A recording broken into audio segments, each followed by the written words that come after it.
एगो पत्नी अपने पति से पूछी कि शादी से पहले सर कौन दबाता था, तो कहा कि सर दर्द क्यों करेगा। जब शादी नहीं हुआ है तो सर दर्द, बीपी, हार्ट अटैक ये होगा क्यों। दोस्तों आप सभी का स्वागत है हमारे चैनल पर। तो आज के इस वीडियो में बहुत सारे नेशनल पॉलिटिकल मीम्स हैं जिसे देखकर आपको जरूर अच्छा लगेगा। इसे अंत तक जरूर देखिएगा और जो लोग हमारे इस चैनल पर नए हैं वो कृपया चैनल को सब्सक्राइब और बेल आइकन जरूर दबा लें। तो चलिए दोस्तों शुरू करते हैं वीडियो को इस नई क्लिप के साथ। हम लोग के समय ये सब कुछ नहीं होता था, बस बबुआ अच्छा एगो कजरौटा रहता था ऐसे वाला, ऐसे खुलता था ऐसे।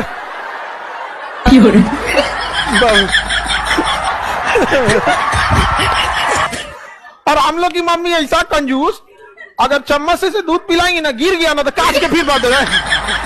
इतना महंगाई के जमाना बाहर में कितना खंडा रहता होगा, ओकरे काट के फिर भर दो। एक बंगाल की बेटी अफगानिस्तान में काम करती थी ईसाइयों के लिए, जूडी डिसूजा करके, उसका अपहरण हो गया था। अब एक बेटी का अपहरण हो तो घर को चिंता रहती है, हमारे लिए भी चिंता थी, पता नहीं इसके साथ क्या होगा। महीनों तक वो आतंकवादियों के कब्जे में रहेगी। हमने हर प्रकार के हमारे संबंधों का उपयोग किया, हम उसको सुरक्षित घर लेकर के आ गए। तेजस्वी ने कहा कि अगर लालू यादव बीजेपी ज्वाइन कर लेते तो वो राजा हरिश्चंद्र हो जाते, अगर वो वॉशिंग मशीन में धुल जाते तो चारा चोर के बजाय वो भाईचारा वाले हो जाते। देश के जुडिशियल सिस्टम पे सवाल खड़ा करते हैं, देश की न्यायपालिका के ऊपर सवाल खड़ा करते हैं, देश के एक ऐसे स्तंभ के ऊपर ये सवाल खड़ा करते हैं जिसने मजबूती से लोकतंत्र को संभाले रखा है। जब जब ये लोग ऐसी बातें करते हैं तो ये एक अराजकता का माहौल बनाना चाहते हैं जहां पे जुडिशियल सिस्टम को पूरी तरीके से नकारते हैं। मैं मानता हूं और मेरा विश्वास है रजा सर, मेरा विश्वास है भारत के जुडिशियल सिस्टम पे। मैं मानता हूं अगर आपने गलत नहीं किया तो आपके साथ नहीं गलत होगा, पर हाँ अगर आप दोषी हैं तो आपको बख्शा भी नहीं जाएगा।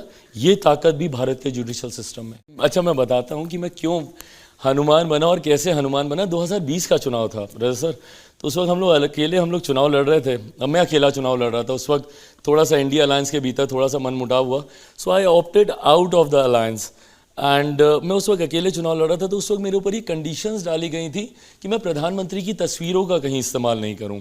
तो I just said it on record one day कि वो मेरे दिल में बसते हैं, मुझे उनकी तस्वीर होर्डिंग पे लगाने की जरूरत नहीं है। तो दिल में बसने वाला जो है वो हनुमान बन गया। दोस्तों इसी प्रकार से आप सभी अंत तक बने रहिए क्योंकि आगे आपको देखने को मिलेगा कि रजत शर्मा ने ओवैसी को जमकर धुलाई की किस प्रकार। पहले लोग मुसलमानों की, उनके वोट की बात करते थे, अब सिर्फ हिंदुओं की वोट की बात करते हैं, राम मंदिर की बात करते हैं। नहीं, मैंने जब 2014 में नरेंद्र मोदी भारत के वजीर आज़म बने, मैंने अपनी स्पीच में कहा था कि मैं आपको एक चीज़ की मुबारकबाद देता हूं कि आपने इस मिथ को तोड़ दिया मुस्लिम वोट बैंक के।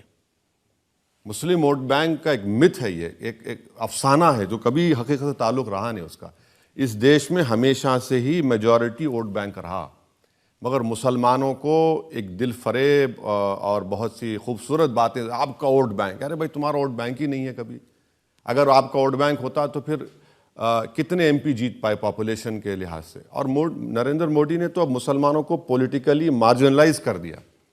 वो बात भी नहीं करते मुसलमान वोट के बारे में, किसी को टिकट भी नहीं देते, उनके पास एक मुस्लिम एमपी भी नहीं है, एक मुस्लिम मिनिस्टर भी नहीं है। तेजस्वी यादव बात कर रहे हैं आजकल, वो कह रहे हैं माई के साथ बाप भी। नहीं, वो उनका तरीका ये है कि यादव ही मुख्यमंत्री बनेगा और मुसलमान चेला बन के रहेगा। वो सिर्फ वाई में बिलीव करते, एम को सिर्फ इस्तेमाल करते सत्ता में आने के लिए, उसके बाद एम तो दूर रहता। लेकिन बिहार में तो आप गए थे, वहां आप एमएलए छोड़ के चले गए। वहां पर हमारे एमएलए को आरजेडी ने खरीद लिया। 5 हमारे एमएलए जीते थे, हम लोग 4 साल मेहनत किए। तो लालू जी की कोशिश शुरू दिन से ये थी, मैं आज कह रहा हूं, वो जेल में थे, मुझे फोन करते थे, मैं फोन नहीं उठाता था उनका। आप हमारे 5 एमएलए जीते, उन चारों को, बेईमानों को आपने खरीद लिया। और खरीद के सीमांचल को आपने क्या किया? कुछ नहीं फायदा किया सीमांचल का। अब क्या हो रहा है? अब उनके पास सत्ता चले गई। अगर धर्म बहुत ताकतवर होता तो पाकिस्तान बनने के बाद बांग्लादेश की जरूरत क्यों पड़ती? मुसलमानों के लिए एक नया देश चाहिए तो पाकिस्तान बन गया।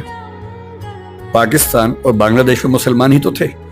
अंतर क्या था कि एक तरफ के मुसलमान उर्दू और पंजाबी बोलते हैं, एक तरफ के मुसलमान बांग्ला बोलते हैं। बांग्ला भाषी मुसलमान उर्दू भाषी मुसलमान के साथ एक नहीं हो पाएगा, इसलिए उसको नए देश की जरूरत है। और बांग्लादेश। नमस्ते, प्रणाम। और हमारे बड़े भाई मनीष भैया हैं और ये बहुत सच्चे इंसान हैं। जिंदगी में अगर कोई सच्चा इंसान आपके खुशी के लिए, अगर आपके कार्य के लिए, अगर आपके उपलब्धि के लिए और आपके तरक्की के लिए अगर खड़ा होता है, उस सच्चे इंसान के साथ एक बार सच्चाई के साथ आप लोग को देना चाहिए। मुझे ऐसा लगता है, वो आपका मत है, मैं दबाव नहीं दे रहा हूँ, बट एक बिहार के नागरिक होने के तौर पे मेरी एक हमेशा रहती है, बिहार से एक लगाव रहता है और बिहार से सबसे ज्यादा लगाव रहता है अपने बिहार की उन्नति के लिए, बिहार की शिक्षा के लिए, बिहार की व्यवस्था के लिए। और मैं इनका फैन भी हूँ। रीजन ये है कि ये सच्चाई को हमेशा लोगों के बीच में रखते हैं और अपने बिहार के उन्नति के लिए लड़ाई करते हैं, चाहे इनके जेल भी क्यों ना जाना पड़े, बट ये बिहार के उन्नति के लिए कभी पीछे नहीं रहते। अगर कोई आपका एक ताकत बनना चाहता है, क्योंकि इनके पास अभी सिर्फ जुबान है, लेकिन वो पावर जो है, वो पावर अभी इनके पास नहीं है। तो पावर के साथ अगर जुबान टकराएगा तो मुझे लगता है कि उस जुबान की अहमियत बढ़ जाएगी। दोस्तों आप सभी अंत तक बने रहिए, क्योंकि आगे आपको और भी इंटरेस्टिंग कैरेक्टर्स देखने को मिलेंगे जो कि आपको देखकर बहुत ही रोमांचक लगेगी। ब्राह्मण कितने परसेंट है? बहुत कम है। कोई नियम कानून लगा के आप सोचिए ना, थोड़ा उनको कुछ कर दें। उन्हें पता है कि नियम आप बना देंगे ना, जाएगा ऑफिस में और ऑफिस में वहां वही बैठे हैं, करा लेंगे क्या? ये है ताकत शिक्षा की। कोई उन्हें समाज में थाली में बटोर के नहीं दिया था उन्हें कि लीजिए आप। आज से 1000 साल पहले भी वो शिक्षित थे।